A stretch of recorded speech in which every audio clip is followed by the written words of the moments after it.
प्रेमचंद द्वारा रचित कहानी बूढ़ी काकी का भाग 2।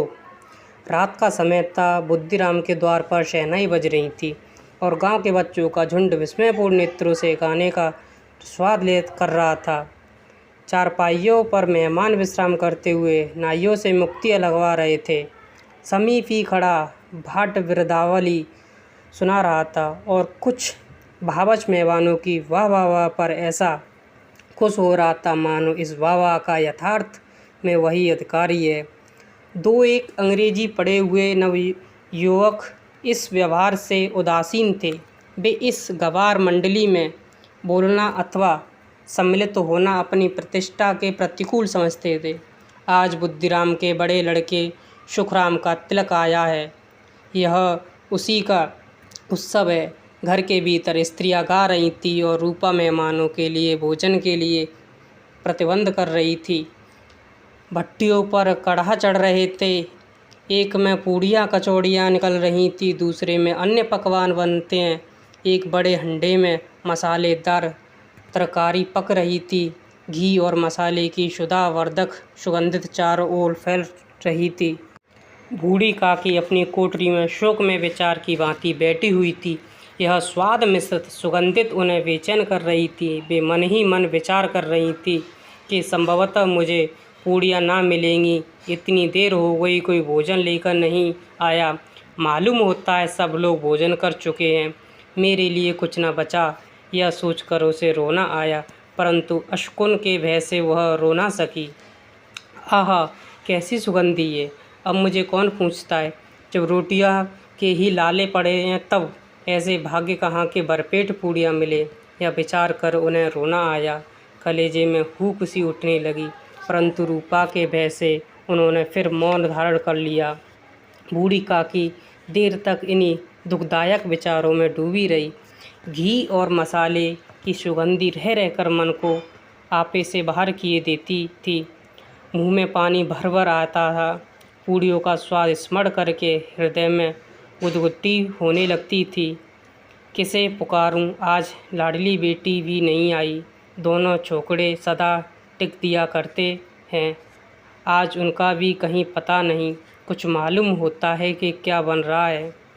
बूढ़ी काकी की कल्पना में पूड़ियों की तस्वीर नाचने लगी। खूब लाल लाल, फूली फूली, नरम नरम होंगी। रूपा ने भली भांति मोयन दिया होगा। कचौड़ियों में अजवाइन और इलायची की महक आ रही होगी। एक पूड़ी मिलती तो ज़रा हाथ में लेकर देखती। क्यों ना चक्कर कहा कि सामने ही बैठूं। पूड़ियाँ छन कर तैरती होंगी। कढ़ा से गरम गरम निकाल कर थाल में रखी जाती होंगी।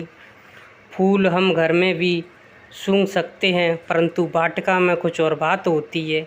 इस प्रकार निर्णय करके बूढ़ी काकी उकड़ू बैठकर हाथों के बल सरकती हुई बड़ी कठिनाई से चौखट से उतरी और धीरे धीरे रेंगती हुई कढ़ा के पास जा बैठी। यहाँ आने पर उन्हें उतना ही धैर्य हुआ जितना भूखे कुत्ते को खाने वाले के सम्मुख बैठने में होता है। रूपा उस समय कार्यभार से उद्विग्न हो रही थी।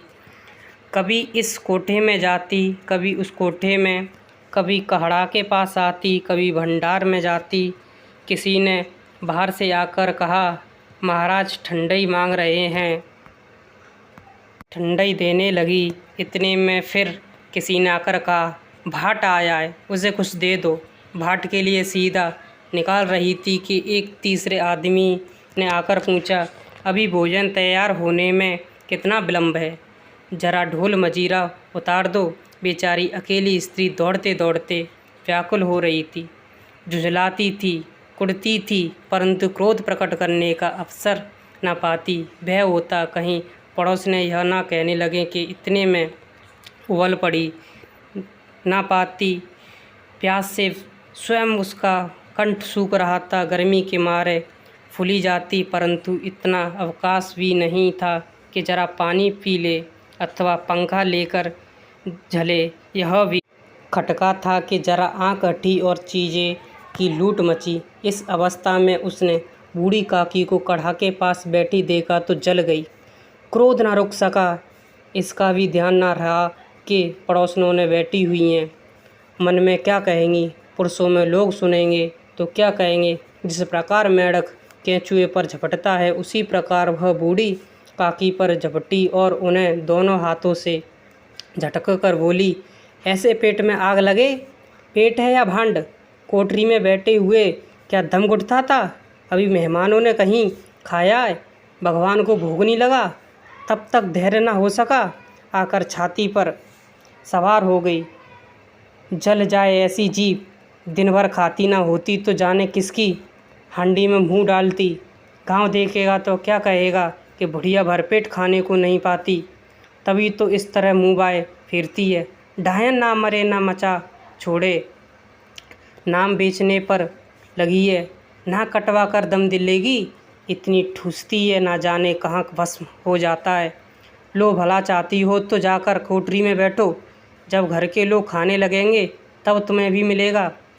तुम कोई देवी नहीं हो कि चाहे किसी के मुंह में पानी ना आए, परंतु तुम्हारी पूजा पहले ही हो जाए। बूढ़ी काकी ने फिर सिर उठाया, ना रोई न बोली, चुपचाप रेंगती हुई अपनी कोठरी में चली गई। आवाज़ ऐसा खटोता कि हृदय और मस्तिष्क की संपूर्ण शक्तियाँ, संपूर्ण विचार और संपूर्ण भार उसी ओर आकर्षित हो गए थे। नदी में जब कगार का कोई बृहद खंड खटकर गिरता है तो आस पास का जन समूह चारों ओर से उसी स्थान को पूरा करने के लिए दौड़ता है।